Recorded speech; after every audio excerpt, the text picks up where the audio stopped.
truth of it. Now, if you want my honest opinion, you know my view of the lesser of two evils. I don't believe that Joe Biden was the lesser of two evils. And I certainly don't believe that Sir Keir Starmer, the so-called leader of the so-called Labour Party, is the lesser of two evils between him and the inky-fingered clerk of empire, Rishi Sunak. Keir Starmer's the more evil of the two, because, as Malcolm told us more than 50 years ago, almost 60 years ago, the wolf, we know what the wolf intends, but the fox looks like he's smiling.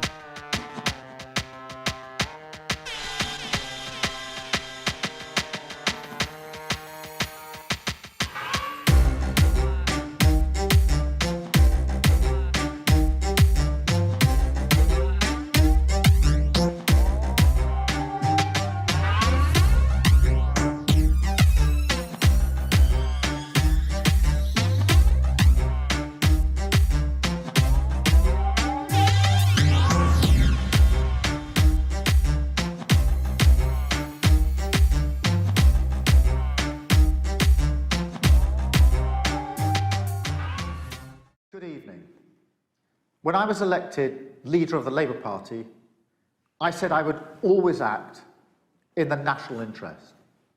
That's why, as the nation continues to fight against this dreadful virus, my priority will always be the same as yours: to save lives and protect our NHS.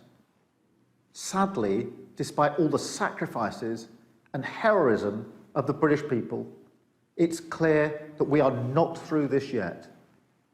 The picture presented by the government's medical advisors this week was stark and it was clear. Infections are rising, hospital admissions are increasing, and we know from bitter experience where that can lead. That's why the government had to introduce further restrictions last night. We support this.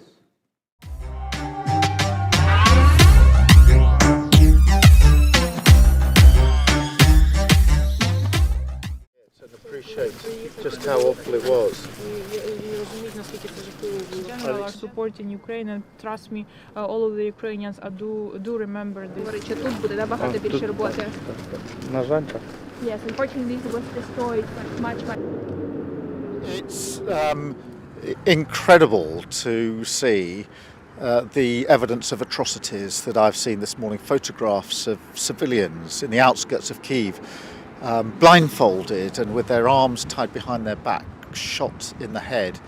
Evidence here of residential blocks that were targeted, and families affected so deeply by this. And it's very important for me to be here in Ukraine with the people of Ukraine, making clear that support for Ukraine in the United Kingdom is united, making it absolutely clear that should there be an election next year and a change of government, the position on Ukraine will remain the same.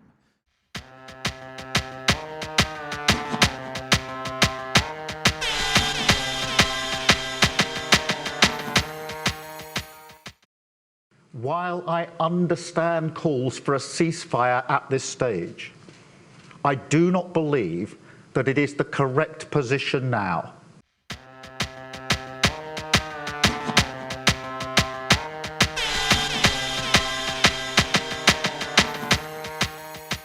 Seen the dogs and the cats eating the corpses of Palestinian bodies that cannot be recovered from the rubble. Everyone has seen it. And surprise, surprise, the politicians who have supported it have suddenly woken up to the fact that many of their voters are disgusted, repulsed by it, and are no longer prepared to vote for the people who have facilitated the genocide. That's the truth of it. Now, if you want my honest opinion, you know my view of the lesser of two evils. I don't believe that Joe Biden was the lesser of two evils. And I certainly don't believe that Sir Keir Starmer, the so-called leader of the so-called Labour Party, is the lesser of two evils between him and the inky-fingered clerk of empire, Rishi Sunak. Keir Starmer's the more evil of the two, because, as Malcolm told us more than 50 years ago, almost 60 years ago, the wolf, we know what the wolf intends, but the fox looks like he's smiling as he comes towards you with exactly the same intent. Wolf in sheep's clothing. That's Keir Starmer.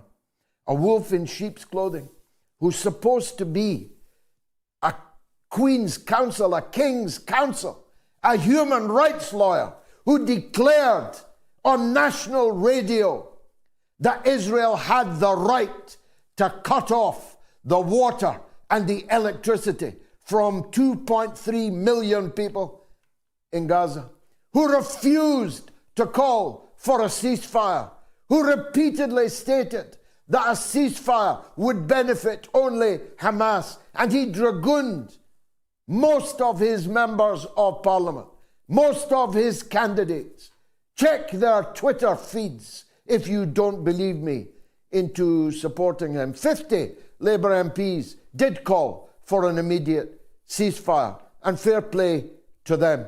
7 of them had to resign from the Labour front bench in order to do so, because they would otherwise have been sacked. Nothing can change these facts.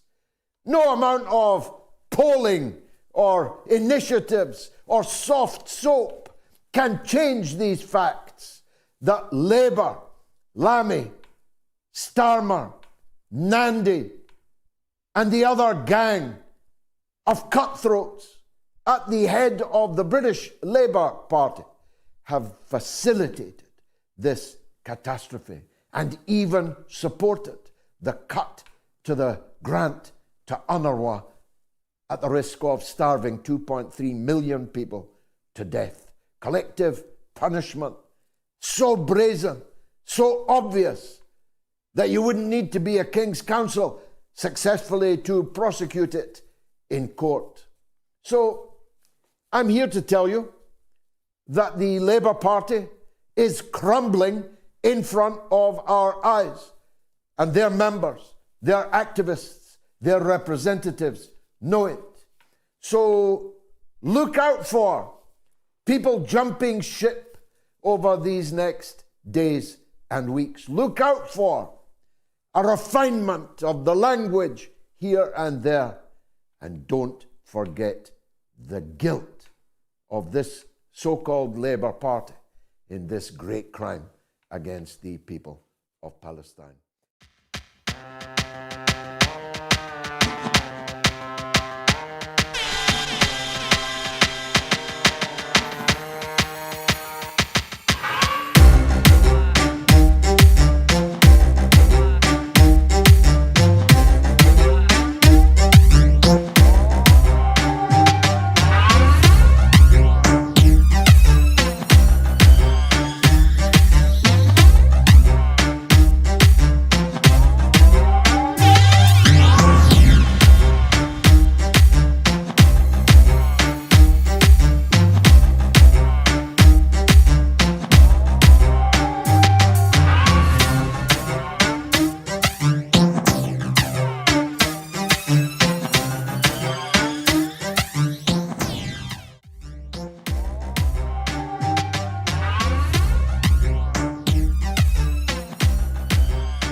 Phenomenal one.